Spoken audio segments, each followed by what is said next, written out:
Another day, another draft. Draft number 74 for me streamed so far in 2024. And today, it's a day that me, a known RB hater early in drafts, I'm going to talk about some of the guys that I'm a little bit regretful of not having enough of, guys that I need to prioritize more, that we are in BBM 5 season with $1.5 million of first place.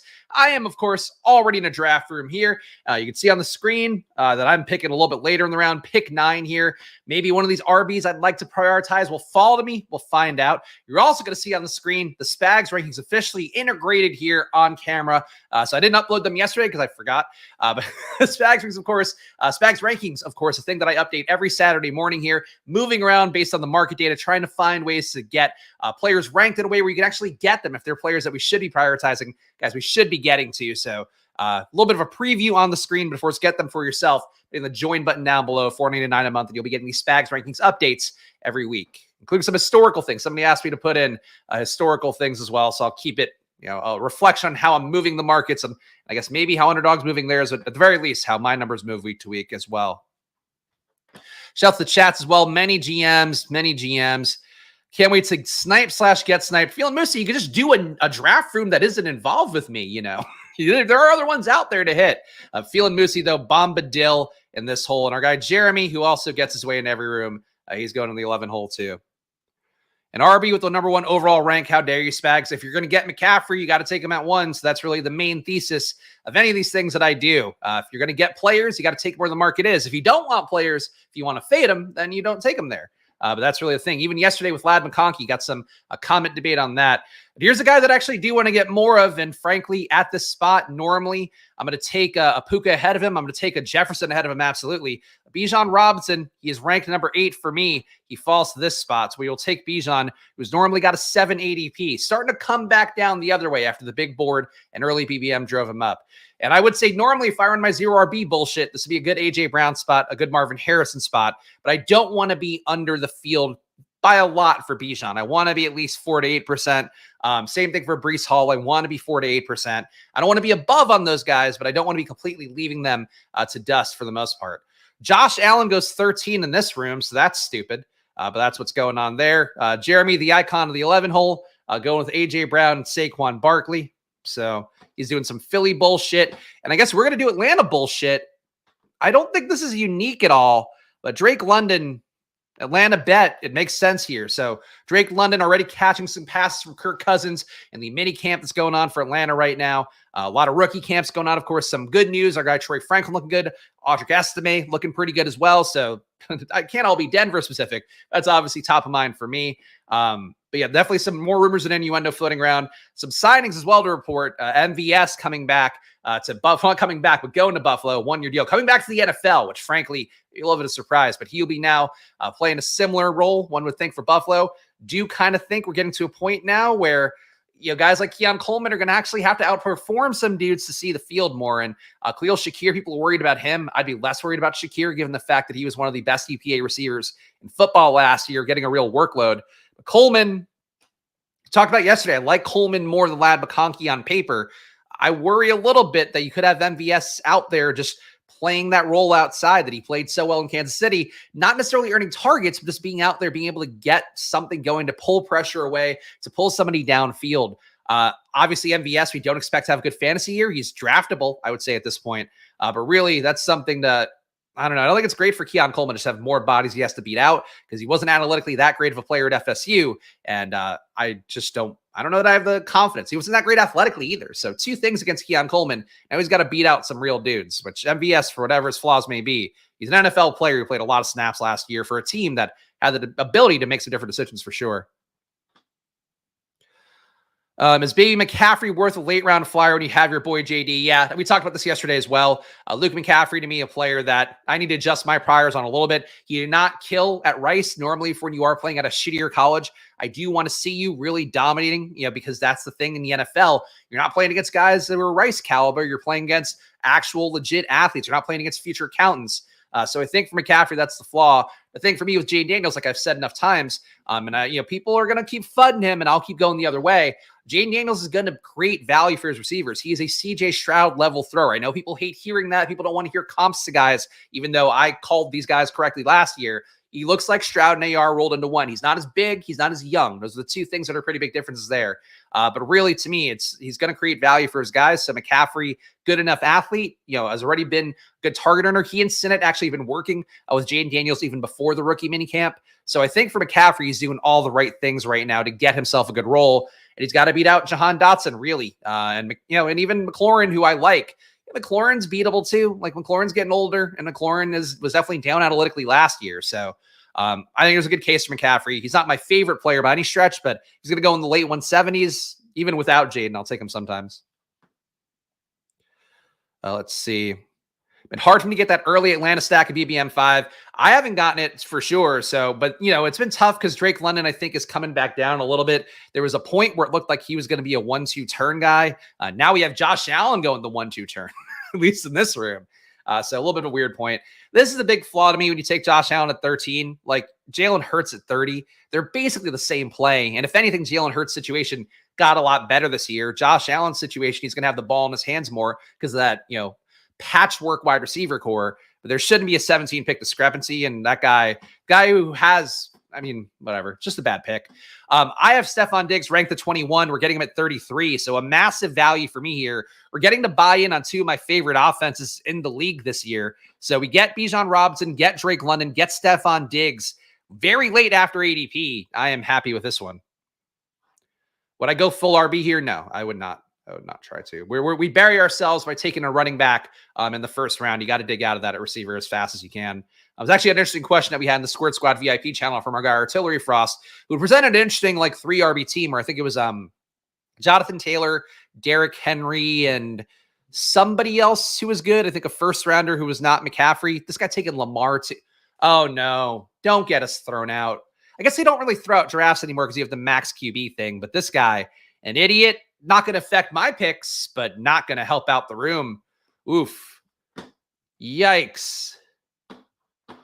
Oh, Bijan and JT. Yeah, so Bijan, JT, and Henry. So it looked like an interesting start, but analytically, those 3 RB starts are just not good. Even 2 RB starts, the data doesn't look great for them. So this is a really good spot here. I can pick up Tank. Well, Tank's not really a discount.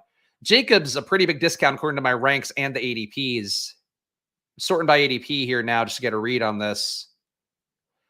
I'm going to grab Tank here. I think the Bijan, Drake, Diggs, Tank combo has got to be unique.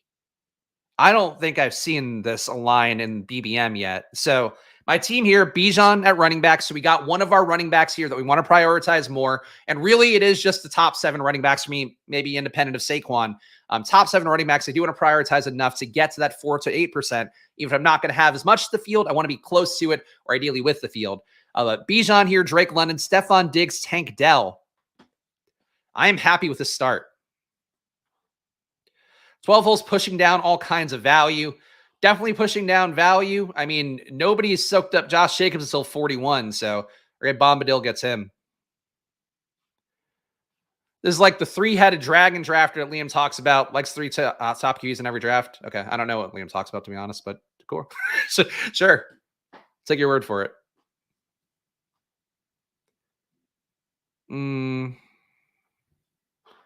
Yeah. I feel good about my team. Ultimately, we just got to be mindful of the chances of something getting thrown out. But as we talked about in the big board, I did not have some drafts that I really thought on stream might have gotten thrown out. So the one thing to point out, I know people always have questions about the stuff. They can throw out drafts later in the process. They do a summer check as well on all the drafts. So it's possible you see a tournament be removed at some point. But I always say, even if you do think somebody's drafting stupidly and going to maybe fuck over the room a little bit and give them a chance to be thrown out, you got to treat that draft seriously because there's a chance it doesn't. And if it doesn't, you end up with a possibility to have really tremendous values and a very unique team because of somebody doing dumb shit like this. Really just stupid football. This guy takes CJ Stroud unstacked.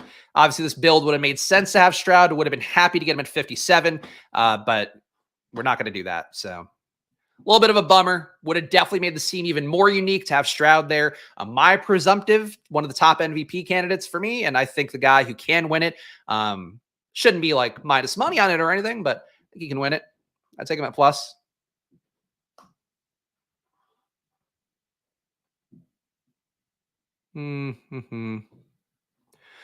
Liam posted a screenshot of basically that start, but it had JJ instead of MHJ. Okay. Yeah, definitely, I would say really bad use of draft capital. Honestly, even 2 QBs in that range is really going to put you behind other positions, but 3 QBs in that range, it's just a dead team. Like, it really, this QB2 is the one position where, like, the guy who goes in round 18 can be just as valuable in a week 17 as a guy who goes in round 3. And you're compounding that error by taking a guy in round 2. You're compounding that error by taking Mahomes early and even Lamar early. Like, it's just not a good draft. I know there's somebody out there who's going to watch the stream and go, that guy's getting pretty unique. I like to see it. It's like, just don't do those kind of builds. If you really have questions about stuff, check out RotoViz's roster construction explorer. Put some different configurations in there. BBM, there's only a handful of slates. Obviously, there's enough data to tell you that like things like that are going to go poorly for you. So interesting choice here. Obviously, I love AR. I haven't ranked at 43. He's available at 57, but his normal ADP here is 57. Do you think that taking McLaurin opens us up for Jaden Daniels, which I would like to get as well, and shores us up? And I'm getting another share of an offense I really like. I am going to go McLaurin here. Oh, no. Why is it not clicking? Okay, thank God. Fucking Christ. Give me a heart attack. I clicked the star, and it doesn't give me the star. Look, rank-wise, AR I would have higher, but that said, to me, McLaurin opens up more flexibility. So I'm going to take AR, or not going to take AR. If he comes back to 64, you might be stuck. But yeah, there we go.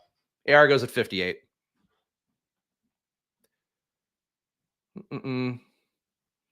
No, you push. We push. You don't need to close up stacks. Like, you don't need to close up guys immediately. If you can, obviously QB is a little bit easier to move around. But with this room, let's see. I mean, it's entirely possible Pitts won't come back, but I would prefer to set up Kyler too. What a fucking dumb shit. At least that correlates, I guess. But Jesus, this guy trying to kill the room. Our guy Jeremy, who I wish would stop coming in every draft, takes Kyle Pitts. He won't take the hint, but I wish he'd stop coming in every draft. There we go. No Pitts. I'm okay with the Atlanta double. I'm also not committed to taking Kirk yet, so that's a big part of my logic too. The Pitts would have been fine. Just want to set up Jaden. All right, Marquise Brown. I would have had Worthy ahead of him. Let's see what ADP says here. ADP would have Rashad White, very low in Rashad White. As you can see here, very low in Kenneth Walker. So those guys would not be ones I would take in this range. Brown, Addison, O'Doon today. This is kind of a flat tier for me. I'll take Marquise Brown. I think we're just going to go for some upside here and then probably be done at wide receiver for a minute. You're all good, Jeremy. I just have submitted the request multiple times. It'd be awesome to not have you in every room. There we go. Marquise Brown here. Team so far. Bijan Robinson, Drake London, Stephon Diggs, Tank Dell, Terry McLaurin, Marquise Brown's team so far. So we didn't get Kyle Pitts. It would have been nice to get Pitts 64, where he would have been a logical correlation, but it's okay. We'll survive. But really, though, minus EV for everybody to force yourself in every draft room with a streamer is one thing I'll say. And we saw the advance rates last year, too. What does the 12 spot have? What are these? What is that a question? He has a team that's drafting a lot of quarterbacks, is what he has. Spending $25 and doing that equal fun? Suppose so. I suppose so. Could be auto drafting, maybe, if you want to give him cover, but it's just, not the best usage of money. It is an expensive draft. Yes, that is true. His projections are going to crush right now. I didn't pull up the chat. There we go. Projections will crush for the 12 hole. Something to keep in mind too, which can't artificially inflate how you're viewing things. Because I know some people, especially when you're coming into a BBM, they really do look at the projections a little bit too much. I've had people send me screenshots and go, well, this lineup's really good, right? Because it's got a 3,300 projection. It's like, well, if you take 5 QBs, that enhances the projection a lot because QBs are better projected. So do not be a projection slut. I would say overall, Underdog's projections too, they don't update in real time. Like they're not updating when, let's say for Keon Coleman, they're not updating even to reflect Keon Coleman roll fully, but they're also not reflecting that MVS coming in. Like there's a lot of things there that are not updating in real time. So if you are somebody that is thinking that like the 12 holes approach would be good because you did it once and the projections look good. It's just an inflation there because you're doing something stupid that is not actually good.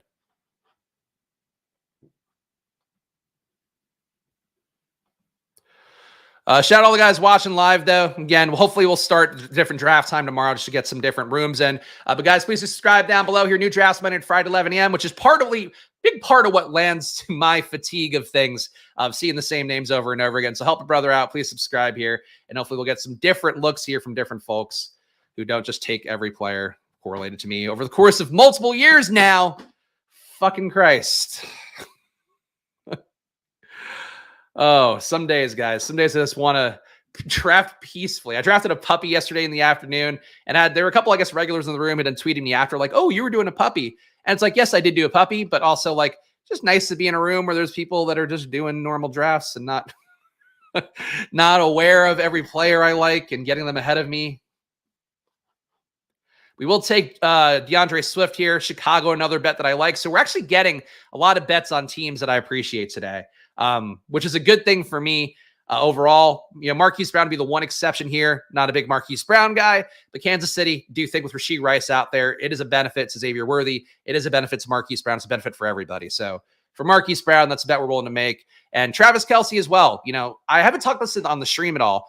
I have concerns about Travis Kelce. Like, they were going to get his workload down. Now he's, I think, a little bit distracted with Taylor Swift stuff. He's in Europe. He's not training. He's also doing a TV show for Ryan Murphy, the American Horror Story creator, at some point. So really, for me, it is one of those things that I don't love where Kelce's wind is blowing this year, is what I have to say there. Rashee Rice goes 87. So if the people tracking his ADPs, there he goes. I don't think that Jaden is a better pick than Dak. For myself right now, and the fact that he's not going to come back to me, I am going to take Jaden here. I'm not going to push him. Jaden Daniels, come on down. You can see the ranking I have on him. I am much above the field on Jaden Daniels. Something I saw they were talking about, I believe on ADP Chasing, or maybe the Corain and Pete stream yesterday. Corain was talking about who's going to be the one that starts the push for Jaden Daniels. The push for Jaden Daniels is already starting. Content-wise, though, I am going to start taking him in the 90s and maybe even the 80s. I think that he should be priced closer to Joe Burrow range in terms of his upside, the rushing ability, the deep ball passing we talked about, the AR level rushing, the Stroud level passing, and he's already getting really rave reviews from the beat reporters in Washington, as well as the Commander's website, which is covering him breathlessly. But a lot of leadership shown. Again, he was getting guys out to throw with him, in May, in April. So I think for Jaden Daniels, to me, like the leadership things being there, he's going to get a lot of positive media over the summer because of that as well. People love those camp reports of him, like, oh, the coach said he really took the bull by the horns and is a leader of the team. And the market's going to get ahead of him. I'm going to get ahead of the market right now. And whilst I've been able to be here for the live draft, nice to see we're still pissing you off. Haha, I'm blessed. I kid. Look, in a perfect world, I would have different drafters. I could randomize it every day. That'd be my dream. But because the puppy's out right now, it's like there's like a fucking 10-minute window. I'm waiting in a draft room before a stream starts. So it ends up being same people every year. And it's like, really, to me, I just don't think you need to be in 100 of my drafts between 2 seasons. Like, control a little bit if you can, for the sake of my sanity. It's my ask, really. We get minute-by-minute updates. No, that's only Drake May. That's the New England beat reporters covering him breathlessly. Commanders just covering him in generalities more so. They're too worried about Dan Quinn wearing that shirt with the old R-word feather on it, which was not approved. And seemingly, Dan Quinn maybe got some trouble for himself with that one. Who's the best value could be at current ADP? McCarthy, Nix, Bryce would be my 3. I guess you could make the case for Drake May. Drake May, though, has to be in a 3 QB build, whereas I think you can take Bryce at a 2 QB. I think you take McCarthy to 2 QB. I think you can take Nix in a 2 QB, though getting a little thin there, maybe. But for May, you run the risk of the Patriots there just being the Patriots, really. I agree. Hurts everybody's EV, which just so you can see your name on the stream. But that's okay. We got another Washington bet here with Brian Robinson, one of my favorite players. You see that I have him ranked at 99 here. And I'm just drafting off the ranks today, actually, because I do feel pretty confident about how the ranks work in terms of getting me my guys. So RB3 is going to be Brian Robinson. You need to go back to wide receiver at some point, but I do want to get my running back made up, even though we went early with Bijan on this one. Brian Robinson, to me, when you have a bet on Jaden Daniels, you can corner the market potentially on a large portion of Washington touchdowns. I'm happy to do it. Saw a tweet about the Dan Quinn shirt. They made it seem like he committed a murder. He acted alone in his actions. Well, I mean, it's just when you get rid of an offensive name and then somebody wears a graphic from the offensive name, everybody has to cover their ass there. And you got to remember the Commanders are run by private equity guys now. So they're going to be extra cautious about covering their ass in terms of the investment. And actually, Commanders starting a trend where private equity now investing in the NFL is going to be a more common thing, and going to be less Nepo babies, I guess, getting teams moving forward with that. But they can own, I think, 33% of a team now? So be interesting to see how that affects things moving forward. All right, 1350 here. What's the ADPs say? Eckler, yeah, nobody too exciting. My ranks would push Chase Brown up, Singletary down. Man, need tight end at some point. You know, with this bet on Houston and the fact that we got sniped on Stroud, I'm going to go up and get Dalton Schultz. To me, I think Dalton Schultz should be priced closer to Goddard. I think he should be ahead of Goddard. I think he absolutely should be ahead of Hockenson as well. So Schultz, to me, undervalued. I do need that first tight end. We have a nice bet on Houston without the QB. So really the bet we're making here is that Jaden Daniels has to beat Stroud in week 17. And we just have to not lose to Nico in week 17. So both things I'm okay with. And I think in this particular room as well, the Mixon drafter is separate from the Nico drafter. Not that it matters for a week 17 thing, but we have more of a share of Houston than anybody else in the room, which I'm happy to have. B-Rob's so undervalued. I agree. Should change the mascot to a potato and go back to being the R. Yeah, well, isn't there a raisin that's called the red? Like, I don't even want to say the word. I'm so fucking skittish about these things now, even on this stream where I'll say pretty much anything. But I don't know, man. I think that they should have stuck with football team. Football team was silly and fun, had no feel to it. Commanders didn't really add a lot of value. But at this point, I wouldn't change it again. I'm going to do some drafts on DK. I'm honestly not sure. I'm not currently planning to max it out just because the price point and now I have to balance being able to afford paying Probably's bills every month. So, as well as like whatever I can on myself. So I'm not sure is really the thing. If I do, it'll probably be later in the summer. But for right now, I enjoy the underdog drafts besides, some of the complaints about people just trying to force in every room. For DraftKings, the UI being worse, the cost being higher. And frankly, the price structure is not bad, but I don't know. I'm not like in love with drafting on DraftKings, and it doesn't like support the show really because I get less views for it. Just to let you guys on like the logic for it. I get less views for it unless it's me doing an 8-hour stream of where I'm fucking going insane on it. And also like it doesn't stream as well. The clicking is annoying. The interface can be annoying. I'm sure they made some improvements, but last year it was like sometimes you don't even get notifications for your picks. So I'd prefer not to draft on DraftKings, and there's no affiliate deal for DraftKings either. So there's no money I make off of it potentially. So that's like 3 things that go really against it. DraftKings, if they really cared about it, would like engage people in the community. Even drafters like does make deals with people where there's some reason to stream their drafts. DraftKings is too fucking arrogant to do that, and they're gonna end up with another tournament that doesn't fill because of it. So if I draft DraftKings, it'll be like July, August, and probably off stream mostly. But I'm sure I'll do some here and there, but not enough that you guys will. I don't want it to be a frequent feature, to be honest. The interface online isn't really better. Yeah, I presume they didn't do much to improve it. They just honestly, I love DraftKings. Like I really do. I loved them so much. Like I've had my biggest DFS wins on DraftKings. I play all my DFS slates on DraftKings. Like that's where I play Showdown. That's where I play everything in season for NFL. I just wish they like put in any effort towards anything. Like I can't play pick 6, which seems like fun because you're playing against the field and the field is full of fucking idiots. Like yesterday, Donovan Mitchell wasn't played in the pick 6 lineups. He was like 35% owned. I saw on Twitter. So like if you play pick 6, play that. But in general for DraftKings, like it's no innovation. They want people to use the iCasino bullshit more than anything now because that's where they make the most money. So like, and then they don't reach out. Like they don't do anything that helps out like the community with stuff like that. So I don't know. You can see my ranks here. A few guys ranked aggressively: Marshawn Lloyd, Zeke. I'd obviously be happy to get those guys. I need to start playing an end game for the rest of my positions too. I need to get a QB2 at some point.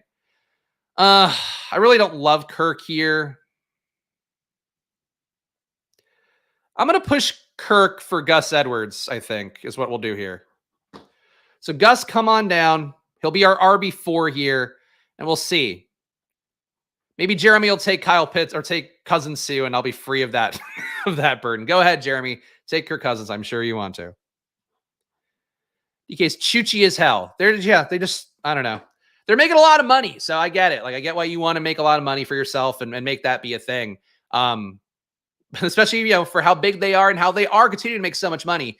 But besides that, though, like, really do believe that for DraftKings, they just don't care about the product. They don't care to do anything for anybody besides the service of making more money. And if you're an investor in DraftKings, great. Even the content they've made for years has been awful. Like, they just don't do anything well. And I think for them, it's really, I'm just tired of it a little bit. Tired of a lot of things today. All right, we got Jahan Dotson ADP wise, Cole Kmet ADP wise. I'm going to go. So Dotson's here. I would not mind Dotson for this team, but I honestly would like to play the McCaffrey outcome a little bit more right now. I think Dotson's going to come down because of the McCaffrey steam. So I'm actually going to take Leggett here, perhaps set up a second stack later on. Again, comfortable with the fact that we didn't take the Atlanta stack because of the fact that, like, to me, we can add on some more unique stacks on top of that. One of the chalk options that we talked about here, chalk assumptions rather, of the 2024 season is going to be much like last year. Everybody thought Detroit was going to make a leap. This year, Atlanta, people think is going to make a leap. Houston, people think is going to make a leap. Green Bay is going to make a leap. So if you're going in with those stacks and they do make the leap, like, ultimately you're going to be playing into a chalk assumption. So I think Kirk comes along with that chalk assumption a lot. For me, I'm willing to pivot from that a little bit, especially because we didn't get Pitts. So that's fundamentally how I'm feeling about this team, is like, we're making a less chalky bet. We have Jaden, who can beat out any QB on the board, let alone especially a Kirk Cousins. So I feel pretty comfortable with that. And a Stroud too, but I think could definitely beat out Kirk handily. DK does have a lot of freebies. That's true. That's the one thing they're doing, is they give you a free entry. And I have to say, like, I do think their freebies, you know, the Underdog Cardio Club freebies, probably not dissimilar, because Cardio Club's not doing rake back this year, right? So yeah, I guess the promos maybe would be the one case. Would I rather have Dotson or Luke later? Right now, I'd rather have Luke later. I think Luke's going to come up to the 150s if I had to guess. He's got the brand name. He's got the McCaffrey name. People seem to really want to steam him up. He just hasn't gotten it yet. So I think all it takes is really more positive reports. We're going to probably hear again, Jaden Daniels is working out with Luke McCaffrey and Ben Sinnott. It's going to drive both guys up. That's pretty much how I feel about those guys. Marshawn Lloyd going at 143. I think that's a good pick there. Of course, my Marshawn Lloyd exposure would be the exact opposite of the title of this video, because I do believe that Marshawn Lloyd, just the player that undervalued by, again, I feel like 20 picks normally ADP-wise. He should be going more in this. He should definitely be going ahead of Blake Corum. I don't know if he should be going ahead of Tajay, but it should be close. He should be in this Chase Brown to Tajay range, I would say, Marshawn Lloyd.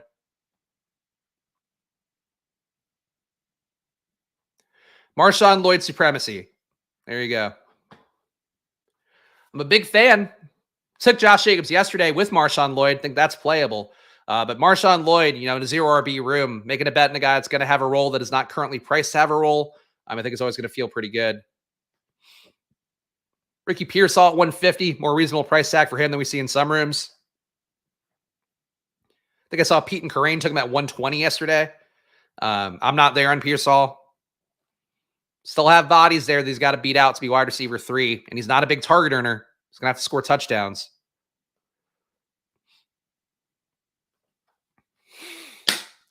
Fucking feeling moosey. Takes Ben Sinnott, uncorrelated for himself. Thank you for that. Why? Gee, I wonder why I don't want regulars in every fucking room. Like, unfucking believable, man. Honestly, feeling moosey, fucking, you're out. Like, take a 5-minute lap at least. Unfucking believable. You guys are really, I'm going to tell you guys, Jeremy and fucking Feeling Moosey are legitimately ruining my day. So everybody wants to see me tilt. I can't just have a clean draft because these people need to see their fucking usernames on screen, and it's driving me fucking nuts. The social experiment of me drafting all these teams on stream, this is one of those days where it's catching up to me, guys. Because I tell you, I'm interrupting fucking work I got to do this. I got investor emails I have to follow up with and shit. So to come here and have Feeling Moosey taking Ben Sinnott for no fucking reason is really upsetting. So you want my tilt? You want my tilt? There's my tilt. Take my fucking tilt. Oh, God. Fucking find a friend. Do anything. It's not being in all of my rooms. Bucky Irving at 160. We'll take that. Jesus fucking Christ. Troy Franklin, got him to set up another late potential stack here. We're going to have to take a Carolina or a Denver tight end. The point is, even when I'm really mad, I will say for you guys, really irritated by this draft today. Really just wish you guys would take a fucking breather. Besides that, though, this is what you do is you still keep building things. You can't just get lost in the moment and not set something else up. So you can see here, I got irritated. I'm taking Leggett to set up a potential double stack with Bryce and Jatavian Sanders. I'm taking Franklin here to set a potential double stack for Bo Nix and Greg Dulcich. But Jesus fucking Christ. Find a friend, get a job. Either one. Do either. Go do a work meeting. Go do a call. Go do a Zoom. Please. Thank you. Thank you. The man draft his team. Damn. Thank you. Thank you. I appreciate my support. You want my tilt, you can't handle my tilt. My tilt is more acidic than anybody's tilt. I try to keep it light here, but like there's some days, like, you know, guys, when you go like into your job or whatever and you have a day and it's like somebody just hits you with a fucking piece of conversation you don't want to do. And you're just like, what the fuck am I doing this for? That's how I feel seeing fucking Jeremy in every room and fucking Bombadil in every room. I just don't need it. I don't know you guys. You guys aren't even fucking paying for the channel. If you're going to fucking ruin all my drafts, pay me $5 at the very least. It's not about you. It's about me. It's about me and my effort to lose all my money. Best ball. There's the tilt. I'm going to throw the fucking football at the camera. You want tilt? I'll give you tilt. The honorable splasher never drafts the streamer. Yes, it's bad for all of us. It's bad for all of us. I don't know how Pete did this for all of his BBM streams. It's fucking awful. Yeah, shout out Artillery Frost. Artillery Frost gets team reviews and feedback. He does things that are useful. Not just popping in my room and doing mid teams over and over again that also are mid and siphon my players off. Oh, Christ. Fucking these guys just want to be docking with me. They want their foreskin wrapped around my penis while I do drafts every day. And I don't need it, guys. I don't need docking drafts. I need freedom. I need fucking idiots. I want the dumbest people who don't know the stream exists in rooms. I want people that have never played Underdog before in rooms. I want fucking 5 QB guys in every room. That's what I want. I don't need you fuckers. I don't fucking want that. Get your dick out of my dick. Stop riding. All right, we're in ranks. Sort my rank here. We have a 1571. I don't think we've talked about it enough today. I'm going to take Marvin Mims here. I am higher than market on Marvin Mims, and he's still going after ADP, and we're going to get 8 receivers. That's what we're going to do. All right, I'm glad that you guys are enjoying this. If nothing else, enjoy it. A brow beating for some folks, joy for others. The story is Splash Play. Anyway, if you're tolerating this stream and you're not going to fucking hop in every draft meet, hop in an occasional draft. It says draft with Spags. It doesn't say draft with Spags every fucking day and also ruin his teams while leaving 100 chats that I ignore, so I don't want to reward you. But fuck. That was a bad football toss. I just need to toss it a little bit. I can't throw fucking perfect spirals up in the air. The ceiling's not high enough, guys. All right. We got to make some moves here. We got to take some players. Bryce Young, you can see my ADP on him higher than market. We're going to get him here first. Bryce Young, QB2, come on down. I'm a big believer in Bryce Young. You guys know that already if you watch the streams regularly. You know that I think Bryce Young going to get the glove of all gloves. I didn't even piece together, by the way. So what Dave Canales did with Baker Mayfield, the thing that I hold near and dear, really seeing Baker go from a guy, won a couple games as the Rams QB the year before, but was lost to Carolina QB before that. Dave Canales saved him in Tampa Bay. Dave Canales, I didn't realize, also the one who saved Geno in Seattle. So he's now got 2 reclamation projects that are frankly not as talented as Bryce Young. Baker, you can make the case 50-50. But Geno, not as talented as Bryce Young. So Bryce, to me, look, he throws some wobbly ducks. He's small. He can't see over the line. You worry about him getting hit. He runs a lot for a guy who's little. People don't talk about that a lot. For Bryce, though, he's getting the glow up of them all.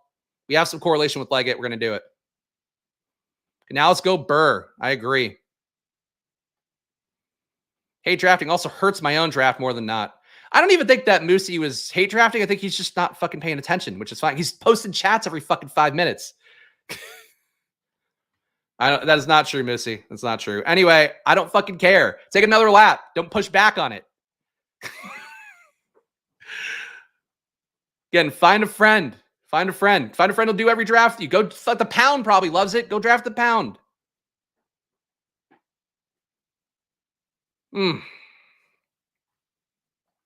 No, I knew he was. I knew that he was a Seattle offensive coordinator. I didn't piece together, or he was the QB coach, right? He was one of the two. Like I knew he was on Seattle, obviously, but I didn't like put together like, oh, he's the one they actually give credit for saving Geno, because there was an article about Canales. I think it was a Carolina beat. It was something on the Athletic, but they were talking about Canales and his history and all of that, and why like he's going to approach things a certain way, and blah blah blah. And like just mentioning that, I guess it's like a known NFL thing that he gets the credit for saving Geno. Which I just feel like I had not heard before, but maybe somebody else knew it. Is he learning cross country? He's running a lot of laps today. He's running a lot of laps.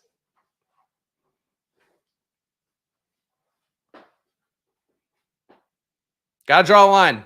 Whenever, like, you know, like how you got, there's those fundraising things, or if you guys remember Double Dare, if you're a fucking boomer like me in the early 90s, and you remember like the tubes they had to fill up where it's like some fucking slime or some water that goes in the tube, or, you know, for a fundraiser, the little thermometer that goes up when they raise a certain amount. For me on streams, it's like when I keep seeing names and I keep seeing people and they keep ruining my teams over and over again, even if it's just like different people, then I see you again and you ruin my team again.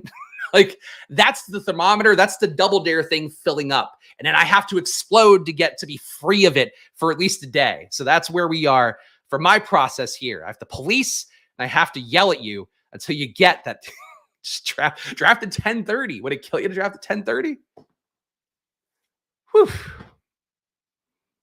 So I'll join Cardio Club. Yeah, hopefully he is. Hopefully he set up his Apple Watch account. Get sniped all the time. The idea that you're guaranteed your stacks feels entitled. It's not guaranteeing my stacks. It's that it's the same people in every room who constantly upset my teams. And Jeremy literally did 75 drafts with me on stream last year. Like enough. I just don't need it. It's not fun. It's not fun for me. It's not fun for people who watch the stream either. Both because I get distracted by it, and also because like then I'm not giving things that actually matter. Jatavian Sanders, 17th round pick, come on down. Obviously would have been in the market for Bo Nix. He goes to King Kaz. And it's also the fact too, like if you're going to be in every fucking draft, be a member of the channel at least. Like I don't need, you know, there's going to come a point where I might just make the chat only members. So like got to support member stuff a little bit more. And like, you know, that's really the fundamental thing here. Hit him with the slime, hit him with the gang members, slime him for his fucking stacks. I think we were talking about Nickelodeon slime, but I'll slime any motherfucker in a draft room. I'm going to be sliming bitches left and right. All right, last pick on the board here. What are we going to do? Got taken away with Nix, but I think we're still going to do Dulcich here. So Dulcich, come on down. We'll give this team a read here. Hold on. All right. Final team, 2583. Jaden Daniels and Bryce Young at QB. Bijan Robinson, DeAndre Swift, Brian Robinson Jr., Gus Edwards, and Bucky Irving. Maybe could have gone a 6th RB over the third tight end, but I did like getting the mini stat correlation. That's what we did. Drake London, Stephon Diggs, Tank Dell, Terry McLaurin, Marquise Brown, Xavier Leggett, Troy Franklin, Marvin Mims. So we have a Denver triple without the QB, a Carolina double with the QB, a Houston triple without the QB, an Atlanta double without the QB, and a Washington double without the tight end or Luke McCaffrey. So didn't get McCaffrey in this draft, built a unique team. What do we do, guys? What do we do? Anyway, Dalton Schultz, Jatavian Sanders, Greg Dulcich. All right, well, let's fucking do it. Let's go. Let's push the thermometer all the way to 100. There's 2 spots in this room right now. Another Best Ball Mania draft. We're going back to back. And my anger is at a high level. So let's see what fucking happens here. If you're going to be in this draft, fucking pay a membership.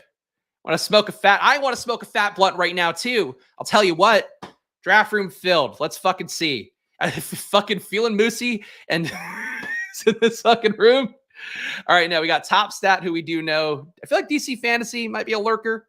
So we got a different room here. Let's see what fucking happens. Can I build a better team? Maybe. Honestly, probably not. My team's going to be worse because we don't have an idiot drafting 5 QBs. And but it's okay. Let's see.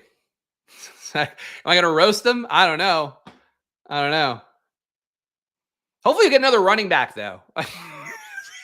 I'm in the mood for running backs in the first round. I want to get some tasty running backs. I feel like Hayden Winks' content lately has been making me feel like I need to do at least more hero RB. Still don't want to do bimodal too much, but hero RB with like the guys with the legendary upside.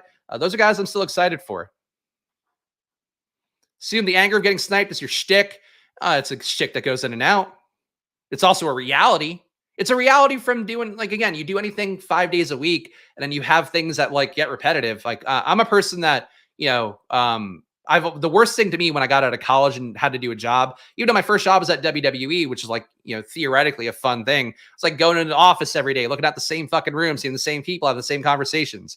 So for me, when I have the same thing in a draft, it's like, it just makes it feel more like work. And my goal of doing this is to make it feel a lot less like work for myself and others. So that's the reality. That's the behind the actor studio here of how this goes. CeeDee Lamb at the 101 here. Interesting start. Fun fact, I don't think I've had a single 101 in Best Ball Mania yet, which is surprising. But it maybe not, because I was very 101 rich last year. But I don't even think I have a share of McCaffrey. Might have gotten him at the 2-hole once. No, I got him in the 2-hole in the big board. I've not gotten a share of Christian McCaffrey yet. Bit of a bummer. Okay, you like the tilt. Like, I know people like the tilting. It's just, again, it's a delicate balance of my sanity versus the process here. Amon-Ra, pick 6, could reach for Breece or Bijan to just pull off the Band-Aid. If I took Breece at 6, are we getting in a more unique pocket at all?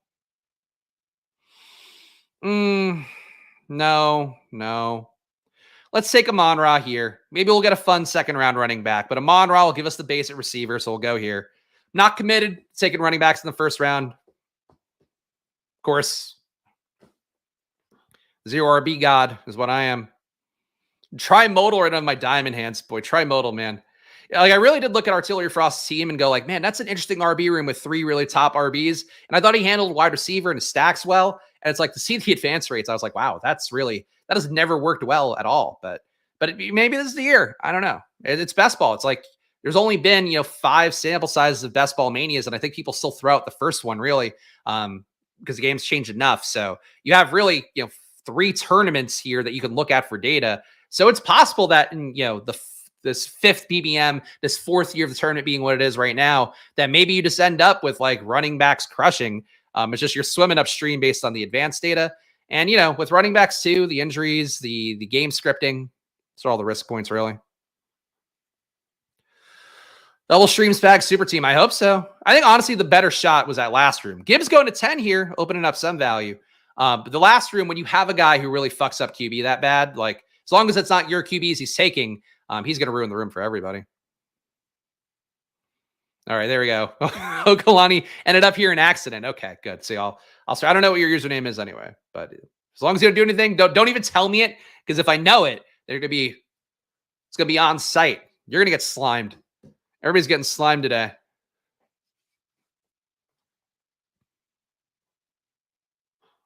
Wilson and AJ Brown going here. Marvin Harrison to 15. Would love to scoop that up on the regular. Harrison, of course, usually in the 1-2 turn, but when somebody does reach for Gibbs, somebody reaches for Drake London, it's going to happen. Oh, and Adams. Actually, that was a lot of reaching there. Wait, so who's falling right now? Oh, RB's falling. Oh, this might be an avalanche room. Oh, no. All right. I mean, this is a decent discount for Saquon. I don't know that he's one of the guys that I'm like really trying to go on my way for. But it's either that or reach for Achane, who I do like a little bit more.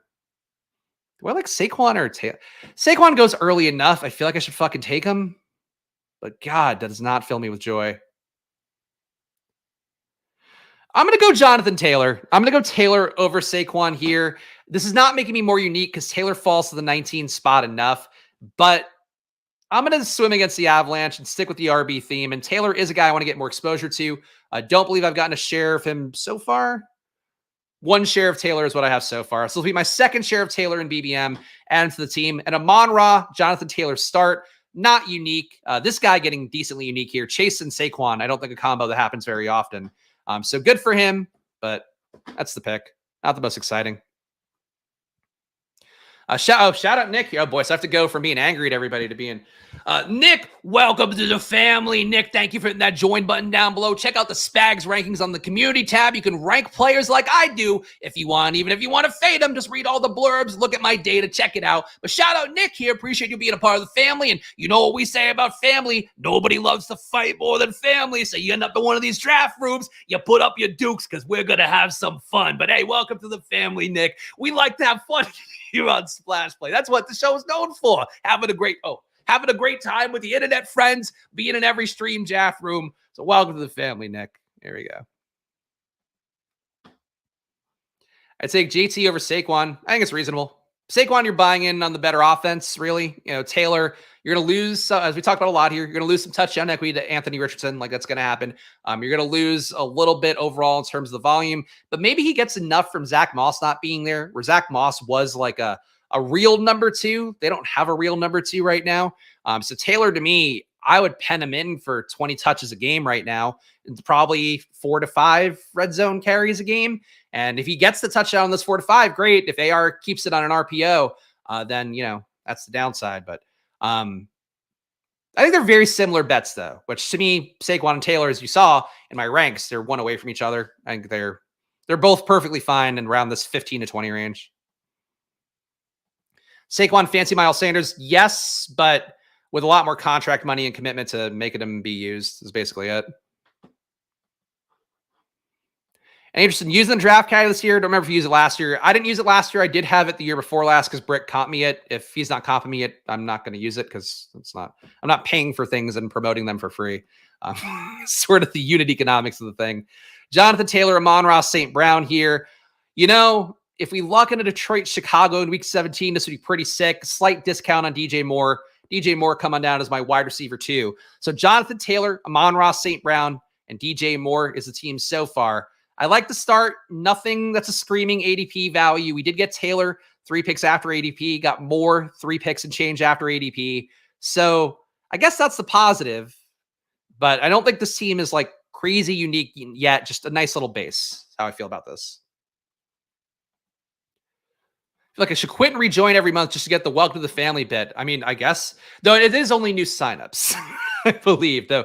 I think Mr. You joined on stream, right? So you got it at least once. Everybody gets it once if you join on stream. The people I feel bad for are the people that do it like on a random Saturday or something, because then I don't get to do it the bit because I don't remember to do it. And it'd be weird if I opened the video like, hey, thank you for joining on Saturday. So that would be a little bit of a downer.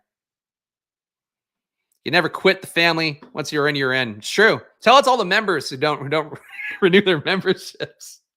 They don't renew their memberships because I yell at everybody. No, that's not why. Now's the time, though, really. Like, you know, if you're supporting the show in like January, February, March, or at least for this year, you're supporting the show because you enjoy the show. If you're actually supporting the show now, hit that join button down below. My rankings, if nothing else, like it's a long piece of content to give you breakdowns. And I do update every week, too, with blurbs whenever I need to add something new about a guy. So it's an evolving product that I do think will add value to the process, even if you just read what I'm saying about it and then fucking go your own way. But I think this year you are getting a lot if you join the channel. And there's probably more I could do, too. But for right now, Spags Rankings is the big push. So check it out. Would I preferred Laporta there? Yes. Yes, I would. Be a little bit less unique. But yeah, I'd prefer to get Laporta when I can. Laporta is my favorite elite tight end. All right. See a super chat come in. I'll grab that in a second, Hoosier, after this pick. This is a real battle here. You can see my ADPs on the screen. And again, I do take stands in the Spags rankings here. I'm not just feeding you back the market data. I'm trying to show you where I take guys relative to market data. You can see that I value Lamar right at ADP. I think AR and Stroud should go right after him right now. As you can see, though, that's a pretty big discrepancy. AR right now is at a 57 ADP, which is shocking to me. So I will, well, we'll see what happens. I'd prefer to not take AR at 43, even though I do think he's valued at 43. These guys are taking a minute, so I'll just read this chat. Jenny, appreciate what you do to make this whole thing happen. The effort and thought you put into your takes is unmatched. Cheers, bro. Namath, not Namath? I thought we were going to say namaste, but Namath, okay. But thank you. I appreciate that. Look, I know I'm probably the most mercurial draft streamer out there. I know that. That's the bit. But like ultimately it's all in the name of content. So like I'm sure like feeling Moosey's probably feeling downy on himself or feeling Maddie. But ultimately, like, I got to protect my portfolio, my brand, and myself from tomfoolery. Our ADP wise, it's Zay, it's Higgins, it's Tank Dell, Pacheco. Zay at this point would be a little bit of a discount. He is my top ranked guy as well. We'll scoop up Zay here. I just kind of have bad vibes about Zay. I don't really no logical reason why. It's just like you add Derrick Henry. It's a pretty big thing. Zay Flowers touchdown equity, never going to be the highest. You're still replacing other guys. You're adding in Tez Walker, who's going to take some deep balls away. Still Zay, and domestic violence thing didn't end up in a charge, but I don't want to see that shit from a guy going into year two. The Rashee Rice situation, much worse. Like Zay's not going to get suspended because he didn't get charged. But I have some bad vibes about Zay this year. Okay, good. Feeling Moosey's feeling great. And hopefully also Moosey. You hung around, Moosey. You sustained the barrage. Now you've been jumped into the gang. And if you hit the join button, you'll be back in my good graces. But otherwise, I'm not feeling Moosey.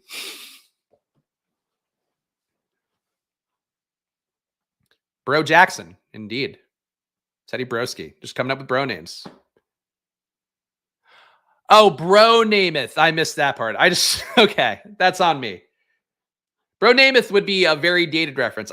We did finish How I Met Your Mother recently, which, by the way, I thought the last season of How I Met Your Mother, for anybody that watched this fucking show that ended 10 years ago, but enough people watched it that it's worth me talking about because I only have the wife to talk about it with.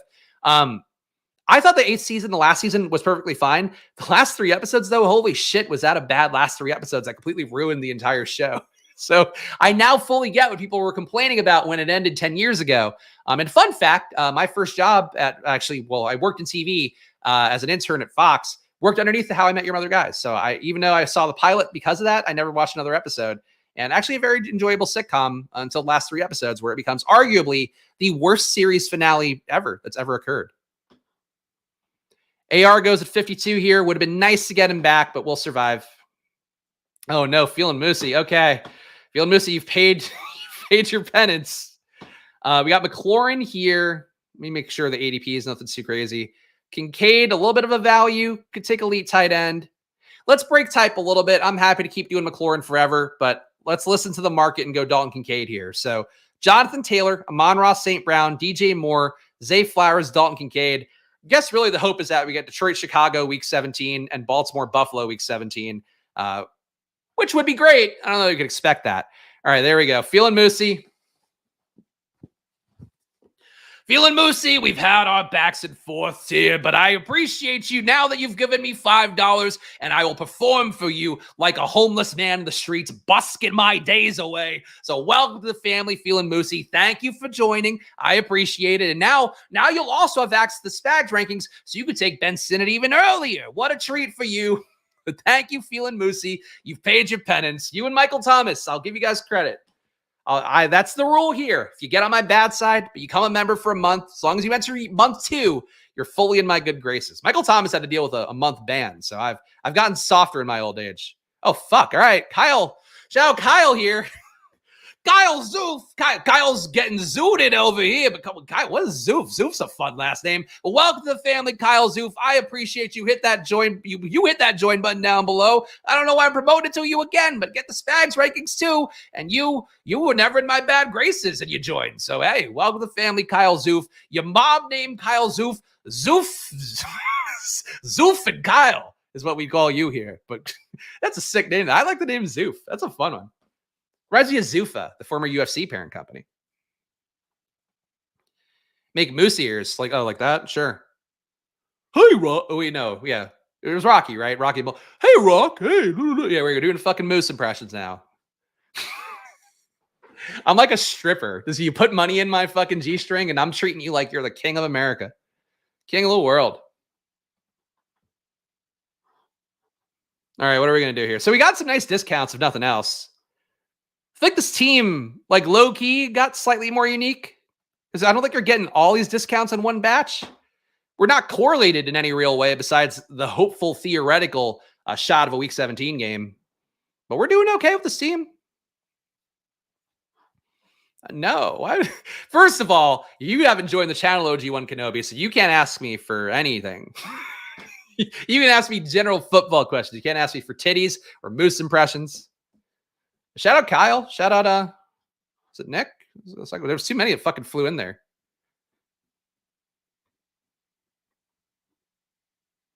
Yeah, Kyle, Nick, and Feeling Moosey, aka Bombadil. All right, so Romo Dunze still here. My rank has him at 64, ADP 65.7. So we will take little Romo Dunze here. Oh, shit. Well, all right, I guess, look, this is paid off doing a second stream. Welcome to the family, OG1 Kenobi. I will still not show you my nipples because we have to have some amount of standards here, but welcome to the family, OG1 Kenobi. Appreciate your support, being a regular in chat, and now you can ask me for things. If you want to ask me to do a Jedi impression, we can do that as well. Welcome to the family, OG1 Kenobi. And Meatwad, you fucking know I love Meatwad. Shake Zula, the Mike Ruler, comes something, I'll give it to you. Fried Locket, etc. Aqua Teen Hunger Force, always a favorite of mine, but Meatwad knows that. Meatwad, you're my Meatwad. Can I call you Meat? You're one of my favorites. Thank you, guys. What is happening? Look, I guess it's Christmas. I guess people realize that I'm just here being abused. I'm the clown of the dunk tank, and they're just giving me money now because they feel bad. Oh, they're giving me money now. I'm still wearing the hat. They're giving me money now because they feel bad. But hey, welcome to the family. Thank you. Thank you. All right. I love to the end of the subs. Keep them coming. Yeah, look, Squirt Squad goes stronger. And if you guys are new members, make sure to sync your Discord to your YouTube account, and you'll be added to the Squirt Squad VIP channel. And of course, you also get 10 team reviews a month, by the way, with your membership. So keep that in mind. You get the Spags rankings. If you want to send me teams, you can send them on Discord. You can DM me, Instagram or Twitter at Chris Spags, and I will give you your team reviews. And usually give me 24 hours just because they're starting to pile up sometimes. But I make sure to give you like actionable feedback, real things. Like that's the goal here. Oh, man. Best stream ever. Thank you. I appreciate the support, guys. If we had 1,000 members of Splash Play, then I could fucking do a lot with the channel. We just got a long way to go to get there, but I appreciate all you guys being on board. You guys know I'll do the work. That's always the promise. All right, so we have Montgomery here, which is a pretty fucking sweet little correlation for ourselves. And I do have DeAndre Swift ranked right next to Montgomery. Maybe we could sneak both. We'll see. Team so far, let's give it a read. Let's recalibrate here that we've serviced everybody who's joined the stream. We've got Jonathan Taylor and David Montgomery at running back. Wide receiver, Amon-Ra St. Brown, DJ Moore, Zay Flowers, Romo Dunze. Chicago double, still live for Detroit stuff. Don Kincaid at tight end, guy who I'm low on. So I like Kincaid. I think people, so the only content I watched yesterday was Pete's streams and then the ADP chasing show. So Pete, Corain, Davis, Sam Sherman also does a great job. All those guys top of mind for me. Really, they were down. I think Corain was like talking negatively about Kincaid and how he's just like a dude who kind of lucked his way into there. Kincaid was fucking fantastic at Utah and also was a great red zone threat at Utah. Like really was a great player in a way that I think people are sleeping on, that it's just like, oh, it's just inertia for him. It's going to lead him to having a good year for Buffalo. And it's like, he's probably the best target earner out of that wide receiver core. Might not be the best analytics player. I think Shakir a little more efficient. Curtis Samuel's not awful, but I put, Kincaid a little bit ahead of him. But he's probably like at least the 1B best receiver in that group, if not the number one. I think Kincaid's undervalued. I don't do Josh Allen a lot because of the price tag on him. So I don't take Kincaid enough, but I need to take some unstacked Kincaid, I think. Don't give YouTube your government name. That's true. That's true. Sam Sherman is sneaky two first names. Not a lot of guys named Sherman these days, but that's true. It is, what was the fucking cartoon dog? She was like Sherman and Peabody, I think that was like a really old one, but I did watch it as a little kid. Not new, not first run, to be clear. Will I review DK Best Ball? Yes, you can send me DK Best Ball. I review a lot for our guy Robert Griffin III because he's in Connecticut, which does not have Underdog, but does have DK. A lot of green on the board. Yeah, we are in an RB pocket here for sure. See who comes back. Jalen Warren and Najee going back to back. Oh, Sherman Helmsley. That's true. Pee Wee Sherman. Close.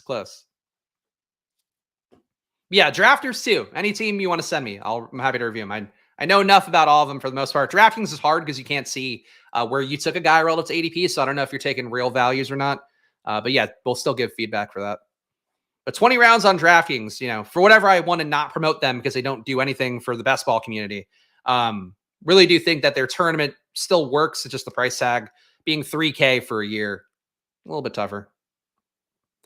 Brock Bowers, David Njoku, Zach Moss. Did we push?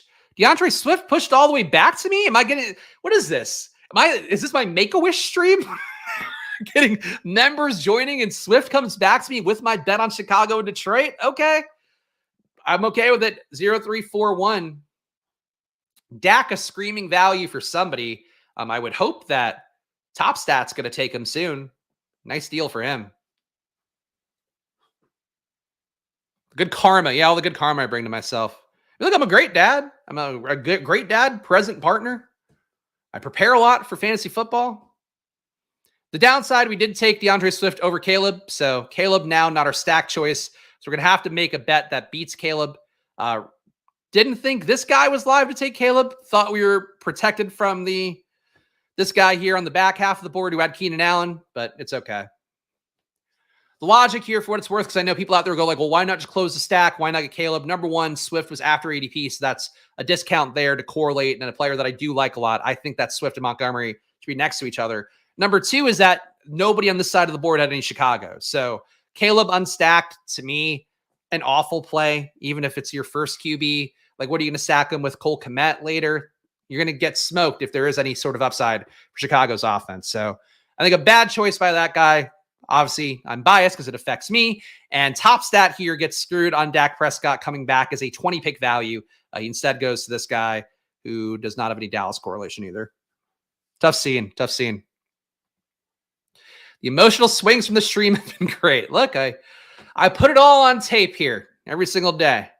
That's why I really think if you last an entire stream of Splash Play and you're not subscribed to the channel, you're fucking up. Because if you could enjoy a stream like this one where I'm going from berating people and yelling about fucking my teams over to, various offensive Italian impressions that my ancestors, again, greatly disappointed me for. Though, honestly, they were all fucking stereotypes too. My uncle worked in junk collection with his brother who was absolutely mafia connected. So, look, I come from a proud lineage of people making Italians look bad. And I'll continue to do it for you here. Jaden Daniels will not be on the squad today. He goes to 99 here, DC Fantasy. Think that's appropriate price tag for Jaden. Hopefully he makes that a good home in Washington.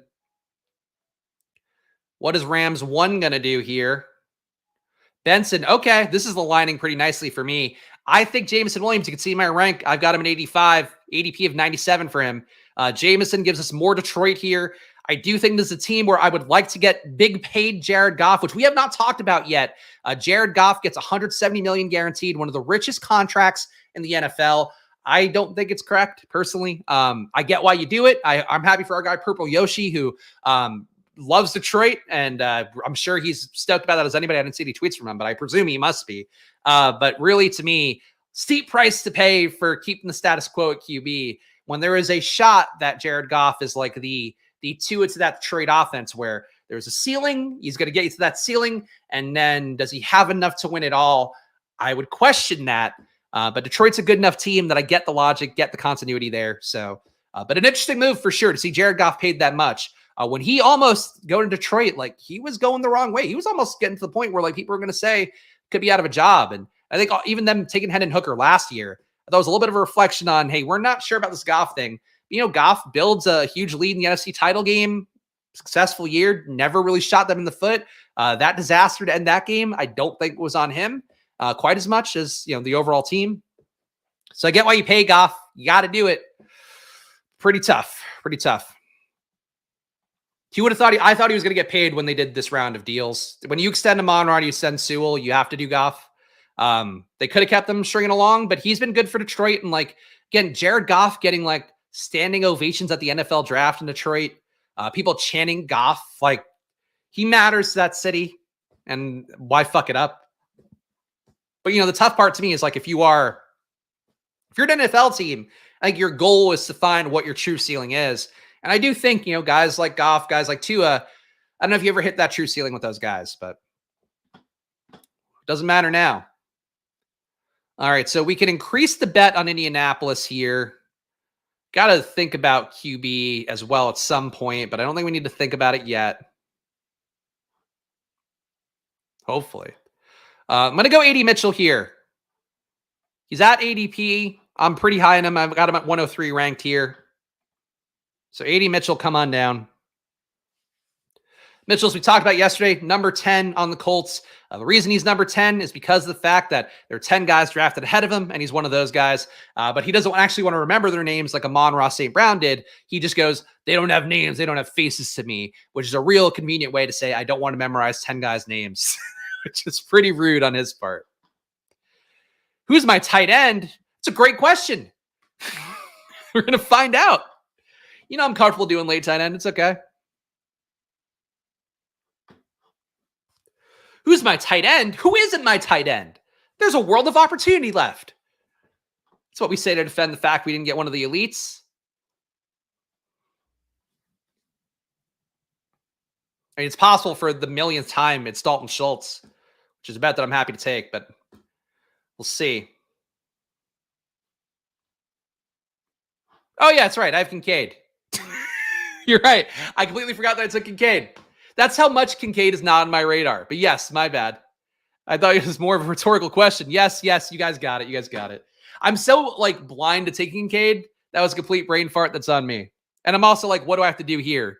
What I was really weighing as that question was asked is, do I have to take Jared Goff here? Can I punt him around? But I don't trust this room. And in particular, I don't trust this side of the board coming up. So we're going to take Goff here, close out the stack. Would have looked slightly better if we got Laporta. A Goff triple with Montgomery would be pretty good. Look, I'm not immune to brain farts, guys. You got to know that'll happen on stream. I'll course correct when I figure it out. Team so far, that's the issue. I'm not giving the team enough reads. 1-3-6-1 here. Jared Goff at QB. So we close him out. Take him a little bit after ADP here. 5-pick discount. Jonathan Taylor, a little bit of a discount for him. Dave Montgomery, a little discount for him. Swift, a little discount for him. Amon-Ra, got him at ADP. A little bit of a discount for Moore. A little bit of a discount for Zay. Basically at ADP for Odunze. A little discount for Jameson Williams. At ADP for Mitchell. And a little discount for Kincaid. So one of our guys here, Robert Griffin III, you guys know, is one of my favorites. Of course, he's been a member of Splash Play for a while. One of our earliest guys. Actually, might be the first guy who signed up for membership too. So shout out to him. One thing that he told me that he does, which I never thought about, but I think it's kind of interesting. And even if you look at the Spike Week tools with how they present your rosters and everything, when you import everything on there, what he does is he kind of mentally counts out how many spots of ADP value he got in a draft room. And I thought that was an interesting thing that I've never thought of doing, but it's obviously not one-to-one as BBM, especially drafting right now. ADPs move around. What's a big ADP value right now in May won't be a huge ADP value of a team, in July and August, all that. But that said, I really think that's an interesting way to look at it, where you're just thinking about, hey, 4 spots here, 4 spots here, 5 spots here, 4 spots here. That is the kind of thing that makes your team more unique. Having one guy that falls 4 spots, that happens. Guys are going to have a breadth of 12 picks on either side where they're going. That's how ADP works. If you're taking a guy 12 spots ahead of ADP, somebody else taking that guy 12 spots after ADP. But I think that's a helpful little thing for you guys out there that maybe you're not as value conscious, especially as we get later into BBM. Scooping up that value is really an important part of the equation. Counting cards, maybe dissimilar, maybe not dissimilar. What indie tight end can we click today? None of them. I would not click on one. People will click Jelani Woods. I don't think they should.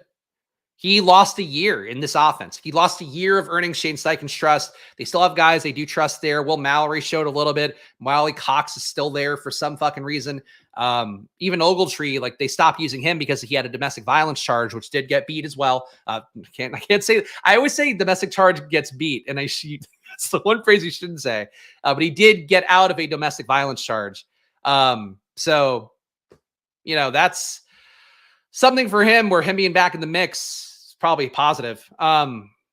I think Marshawn Lloyd, a good RB4 for this team. I feel okay about my receivers now that I know that I have a tight end. I feel okay about tight end. So we're going to add Marshawn Lloyd here.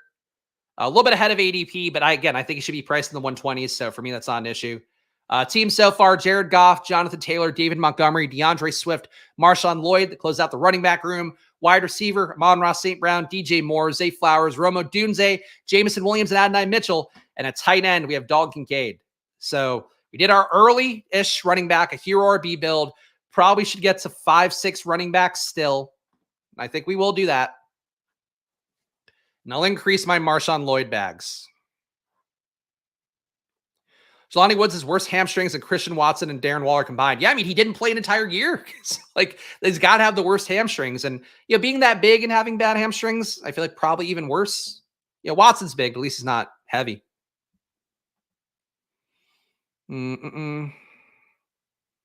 had a year to recover from injury is also true, but soft tissue stuff might never go away. I mean, that's a concern for Watson. Watson saw the best specialists around the country. The Packers also, obviously suggested that to him and helped facilitate that. Jelani Woods, I don't believe, has seen the best specialist in the country. Your Ben Sinnott watch. Ben Sinnott goes 142. And your Ben Sinnott watch, it's pronounced Sinnott, not Sinnott. Not Sinnott. Sinnott. Who knows ball? The people who watch Kansas State film and they hear Ben Sinnott. But Ben Sinnott, as we talked about, he and Luke McCaffrey getting the early boost with Jaden Daniels because they're working together. I would not. People are going to FUD Ben Sinnott a little bit, I think, in the next couple months. They're going to be like, oh, Zach Ertz is going to go ahead of him and going to start ahead of him. Don't believe that. Don't believe that hype.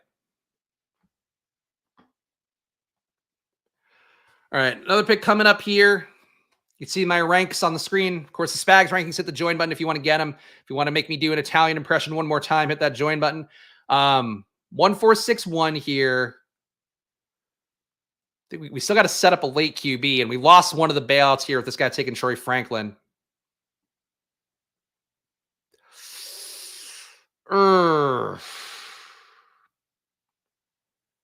This is tough. I'm actually going to do something weird here and take an unstacked Luke Musgrave.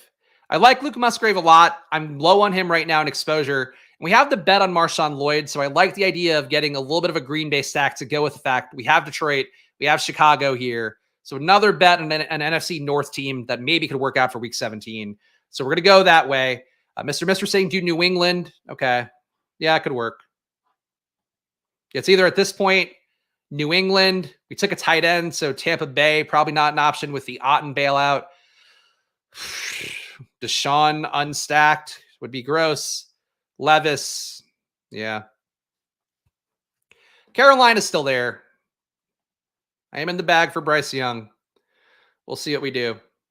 Let's give this team a read here. We got a 1-4-6-2, so we have to figure out QB still. Jared Goff is our QB. Would love to get a mobile QB with him, but at this point, it's going to be hard to accomplish. Jonathan Taylor, David Montgomery, DeAndre Swift, Marshawn Lloyd. So a decent running back room. Need a fifth, possibly a sixth. Amon-Ra St. Brown, DJ Moore, Zay Flowers, Romo Dunze. So we have the bet on Chicago. The issue is that we're asking Jared Goff to beat out Caleb Williams in Week 17. A little bit tough for that. But Jared Goff had spike weeks in the playoff last year, so it's possible. Jamison Williams, Adonai Mitchell, Dalton Kincaid, Luke Musgrave. That's it. Do you have Danny Dimes? Yeah, so the issue is like taking a QB late. I don't want to take a QB late without stack partners that could actually matter for it. And it's something I've talked about when giving team review feedback people as well. When you are taking receivers, when you're taking players in general, like you want to make sure that there's a logical thing that goes with that. And for a QB stack, like, yeah, you can take the QB and hope that he's giving you 15 to 20 points a game. But the value of having the QB is like you're cutting the parlay of what has to make a lineup in a given team. So the hope is that you have receivers that could actually hit a ceiling that then makes the QB hit his ceiling or at least give you a usable run of points. I think that's sometimes the thing that people miss because they get so panicked about the idea of like, oh, I have to get any QB. And it's like, no, you still want to take a QB that like, if he spikes, it's going to be because like one of the receivers created a spike with him. And vice versa, obviously. Proud of Spags for turning it around. Thank you. Look, I turned around. I turn around every day. I try to get lost in the sauce too much. Sometimes we got to get the toxics out. We got the toxins. It's like the Rick and Morty episode. We got to get in the fucking green vat and let it all rock.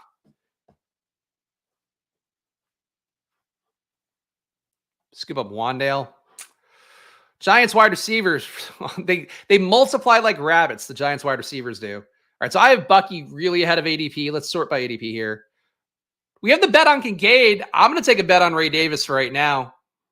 At a certain point, we're going to figure out the second stack, but Ray Davis, RB5, so we have the good baseline to start. My bet on Ray Davis is that he can win the goal line role. Still think fundamentally the film watching part of that, Ray Davis looks a lot like Dalvin Cook, but as I mentioned yesterday, he finishes stronger and with power. So that's something that, that James Cook lacks. Did I say Dalvin? Something that James Cook lacks. So to me with Ray Davis, I think that's the bet, is that he wins the goal line role. And to me, probably undervalued at this range. I think this range of running back overall, a pretty nice pocket to hit. I feel like I say that in every stream, but I have to point it out because it's on the screen right now. Take the Jaleel McLaughlin pill. I mean, I am Audric Estime pilled, so not necessarily my favorite play. Would be unique enough, though, for me that it's worth doing sometimes. And there has been officially the word from Sean Payton. I don't know if I said this yesterday, but Sean Payton has said this is going to be a game or a situation where they're all competing for touches. They're all competing for roles. There is not an assumed starter right now. So bad news for Javonte Williams. In this room, Javonte went 116. He probably should be around this price. I think he should honestly be a little more. I mean, Chubb's still too high to me as well. I think Javonte should be behind Chase Brown right now just because of the uncertainty. Like, he might leave Denver without a role is the issue for Javonte. And I think Javonte in the big board a decent amount, but I do want to point that out, that his price tag right now is still reflecting the assumption that he's the lead back, and he might lose that lead back job because I mentioned with Audric Estime, such a great producer in college. Good producers in college are going to show it in practice, and that's going to matter. Jaleel McLaughlin goes to this guy, so we are really correlation is evasive.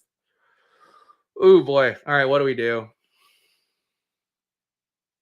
So many QBs on the board right now.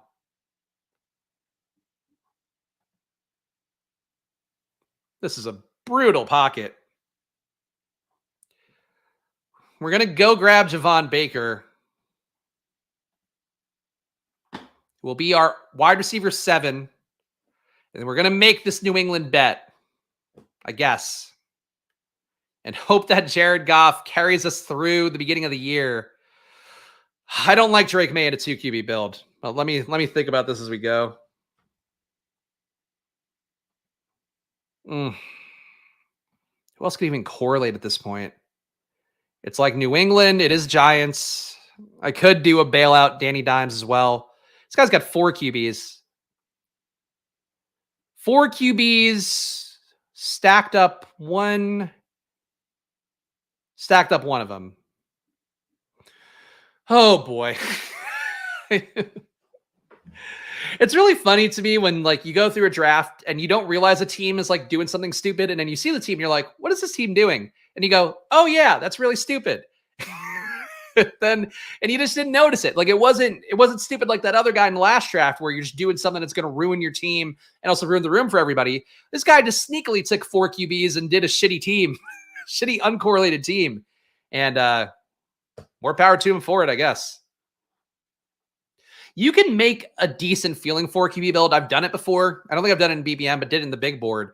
You can do that, but it's like you got to really be mindful about it, and you actually have to have your QB stacked with somebody there. And again, somebody who can lead to him having a spike week, but it's possible. Like you take one of the Niners receivers, take one of the Bears receivers, take, I would say probably not Houston.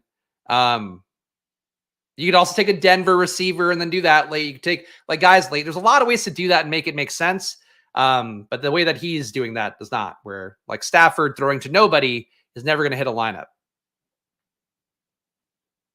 And also like you take Josh Allen at 33, your bet is that Josh Allen's going to make your lineup over and over again. So why are you taking guys 2 at the 100s, 1 here at 160, especially when you only have a handful of guys at other spots? He's only got 4 running backs and 5 receivers.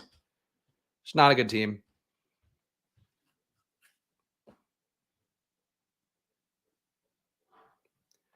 What I think of 3-6-6-3 builds, if you are hitting wide receiver in an extreme 0 RB build, I would say it's okay. I think Hayden Winks, and also I think Beimfor as well, been really trying to push people towards more of a balanced build. And I think trying to go more of 2 QBs, 2 tight ends, the onesie positions, because people are getting a little too cozy, stacking on multiples there. Fucking Jones goes. Okay. I'm going to do Bryce again, too, just because I do believe he's got a little bit of rushing upside. Should I just take Drake May first? These guys seem desperate for QBs. I'm going to make the bet that they're not going to take Drake May. See if that works out for me. Does Top Stat have 2 QBs? He's got a Herbert and Levis. May might not make it back to me. But yeah, so in general, though, I like 3-6-6-3s, but it would be an extreme 0 RB team and one where you're then hitting running back pretty aggressively and like an elite QB in that build, an elite tight end in that build. I think you're probably undoing anything that gives you a shot to survive with the 6 wide receivers. So that's how I feel about it, but I haven't looked at the RotoViz data to really account for it. But I trust what Winks and Bime4 say, and I would probably agree that, like, I know from people giving me feedback and asking me questions and comments in the chat and all that people really want to take 3-4 QBs this year because they got burned by somebody getting hurt last year. And you're better off just letting teams die with 2 QBs or 3 QBs than trying to force your way to, like, oh, let me make sure to get extra QBs to really cover my ass. I think that's a flaw in process that's cropping up a lot this year. People really got burned by injuries and they're trying to correct for that. And it's like, that's not the way you play best ball, in my estimation. And a lot of people who I would say are as sharp or sharper than me.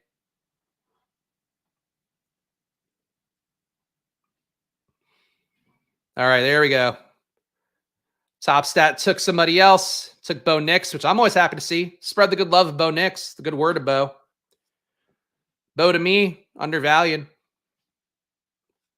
See what Rams 1 does. Rams 1 needs a QB as well. Got to take Derek Carr, right? At this point, I would take an unstacked Derek Carr and just live with it. All right, he takes Derek Carr. We are going to make our bet on Drake May. So part of the logic why I did want to force Bryce Young, take him first. Bryce Young has a starting job. This is a room with people that are desperate for another QB. So they needed to get a QB2 with some sort of floor. I also think that Jared Goff does not have the highest ceiling week to week, and frankly, not the highest floor week to week either. So for Jared Goff, I do want to get somebody who's going to be playing in the beginning part of the year. And for Drake May, my concern is he doesn't start the year. The Patriots have given enough signal. Even the quote about him having a lot to work on, if you take that at face value, it doesn't matter a lot. But when you compare that with them saying, like, hey, we're going to have the best guy starting. This team wants to win games, all that stuff. And the fact, too, there's an article talking about, so New England this year with Gerard Mayo as the coach, they got rid of all the Belichick slogans. They've also changed the locker room around, like, literally where guys were riding bikes around the locker room, playing music, stuff that wasn't allowed by Belichick in the past. It's, control freak. We get it. I think that this is a Patriots team that's going to think they can win. Whether they can or not, I would tend to think not, though Bill Simmons fans, a little bit of a Ewing theory thing, even though Belichick won the championships last couple of years, you could say he's probably been a negative. You take Belichick out of the equation. One thing that always stuck out to me was when I was at USC. I guess this was after I graduated, but by a little bit. When they had Ed Orgeron and then he replaced Lane Kiffin. Lane Kiffin was the one who was an asshole who, like, everybody hated. He took the cookies out of the cafeteria. First thing that Ed Orgeron did, he tried to make him happy again, brought cookies back in. That USC team won a lot under Ed Orgeron after they did not do well under Lane Kiffin. Sometimes just getting the dark cloud off the team can be enough. And I think for New England, whether they're good or not, I'm not going to say. I think they're going to be more likely to not be good, but I think they're going to think they're good. This is the main thing here. They're going to think that they can win early, and they're going to probably find out they can't. But that'll push me to think they start Jacoby Brissett earlier. Maybe a month, maybe a couple weeks, but like May's got the accuracy issues enough, even though he completed 35 out of 37 passes in rookie camp the other day or OTAs, whatever it was. He's really inaccurate, and that's going to be something that shows in practice. And that would worry me a little bit. Drafting nobody scares me. He shouldn't scare you in terms of what he's going to do. He's going to run the football decent amount. He's going to throw the football downfield. Those are the two things. So I always talk about here. That's what put me on Josh Allen year one when I got fucking laughed off of his stochastic DFS streams back then. And he ended up being a DFS winning QB, the Millie Maker winning QB the week that I touted him. You just have to have guys that have the tendencies. So he's got the tendencies. He's just really inaccurate. So Those are the two flaws. He's inaccurate, and then he's got to earn the starting job for a team that's like a defensive-minded head coach that thinks he can win day one. So I think he plays at some point this year, and I think he'll be good when he plays, but I would watch for them not to start him day one. And he's young enough too that like you could let him sit for a little bit and you're not killing yourself. But McCarthy is young, and I think he's ready to go day one. So I guess it's a trade-off, really. Last pick coming up here, guys. So I'll do the quick plug. Please subscribe down below. Please hit that like button. Leave a comment if you're watching after the fact. Been a long stream here, 2 drafts in a row, but I did my best to give the takes here. Hopefully made it entertaining enough. I hope you guys enjoyed the stream, and that's always the hope here. Don't think we need a 3 tight end build, but I can get correlation for Bryce Young, and I do like Ja'Tavion Sanders enough. Does a wide receiver help out more? I don't think a wide receiver does a lot for me, or does substantially more for me than a tight end would do. And I'm always comfortable taking 7 receivers. I know Hayden Winks again pushes for 8, says that 8's like the optimal that he believes in. So if you want to go against me, take 8 receivers a little bit more. My final team here is a 3-5-7-3. So we have Jared Goff, Bryce Young, Drake May as my QBs, Jonathan Taylor, David Montgomery, DeAndre Swift. Top stat finished his teams. Let's go back here. Jonathan Taylor, David Montgomery, DeAndre Swift, Marshawn Lloyd, and Ray Davis are my running backs. Wide receivers, Amon-Ra St. Brown, DJ Moore, Zay Flowers, Romo Dunze, Jamison Williams, Adonai Mitchell, and Javon Baker. So we got 5 in the top 100, 6 receivers in the top 115, some ADP discounts. I think this works, even though with Baker, it feels a little thin at receiver, more than I would like to see, but we got our New England correlation. And we have Dog Kincaid, Luke Musgrave, Ja'Tavion Sanders. This could have been a 2 QB build, but I just like getting somebody correlated with Bryce Young, and I don't want to take Jonathan Mingo or Terrace Marshall at this point in a draft. So there we go. Another draft in the books, guys. Again, subscribe down below, hit that like button. It all helps me out a lot. Here's an independent proprietor. Really, I show up and do the work every day. I show up and try to build good teams while defending myself in that process, and also try to talk about the things that I see that might add value to your teams as well. So that's the process here. New streams every Monday to Friday at 11 a.m. So please do hit that like button and please subscribe.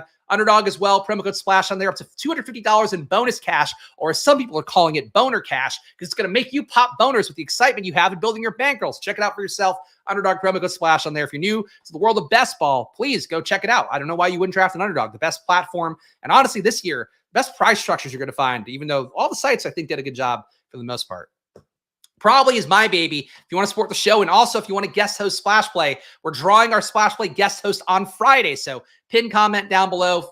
Go leave 5 stars interview for Probably, or go to probably.com/subscribe and go get 50% off with the promo code SPLASH on there for a month or a year. But the best sports betting data, if you want to build your bankroll for the world of best ball this year, I would say sports betting is a good way to do that. Just you're trying to hit a bunch of bets in a day, you'll build that EV over the course of time, and you will start to see an ROI really that'll, for me, paid for my DraftKings entries last year. That was a more affordable price tag, but did pay for my DraftKings entries last year. Stochastic as well. If you're playing any DFS, use promo code SPLASH on there, get 15% off. It's the only discount they have going right now, so use it if you want to get some PGA, MMA, whatever you want out there. NBA still going. All their tools are available. Shout out to all the fine folks who've joined today. Of course, you too can hit that join button down below, $4.99 a month. You get the Spags rankings updated every Saturday. Also get up to 10 team reviews a month for all your best ball teams. Any questions you have too, I'm also happy to answer those. So please hit that join button and make sure to reach out to me on Discord. And if you did join today, sync your YouTube to your Discord so you get into the Squirt Squad VIP channel, a place that I do sometimes drop some stuff and, of course, answer questions, all that shit.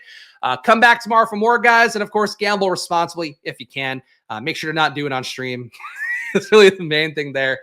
Follow me at Chris Spags. Follow the show at Splash Play Pod. Be back tomorrow with more bright-eyed and bushy-tailed, enthusiastic. Maybe I won't even yell at anybody tomorrow. We'll find out. See you guys then. Enjoy your days and good luck. Bye-bye.